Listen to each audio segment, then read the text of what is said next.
War 2 విడుదలై తెలుగు ప్రేక్షకులను మెప్పించింది. Triple R తర్వాత ఎన్టీఆర్ క్రేజ్ గ్లోబల్ స్థాయిలో పెరిగిన నేపథ్యంలో హృతిక్ రోషన్ ఎన్టీఆర్ కాంబోలో ఈ సినిమాపై అంచనాలను మరింత పెంచేసింది.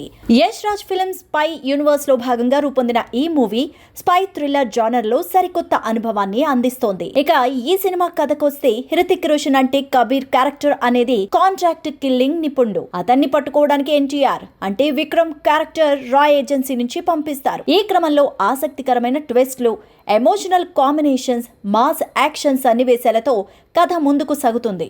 ఎన్టీఆర్ తన యాక్షన్ ఎలివేషన్ సీన్స్ తో ప్రేక్షకులను అలరించారు. హృతిక్ రోషన్ కూడా తన అద్భుతమైన యాక్టింగ్ తో మెప్పించాడు. కియారా అద్వానీ, అనిల్ కపూర్ కూడా తమ పాత్రలో మంచి రీచ్ కలిగించారు. ఇక టెక్నికల్ విషయానికొస్తే cinematography, action scenes, visual effects సినిమాకు పెద్ద ప్లస్ పాయింట్. సలామీ పాటలో హీరోల ఎనర్జీ కూడా అద్దిరిపోయింది. ఇప్పుడు సినిమా మొత్తానికి వస్తే war 2 mass action, suspense, logic లేని సన్నివేశాలతో ప్రేక్షకులను అలరించే సినిమాగా నిలిచింది. ఇంతకీ మీకు ఈ వార్ 2 సినిమా ఎలా ఉందో కామెంట్ చేయండి.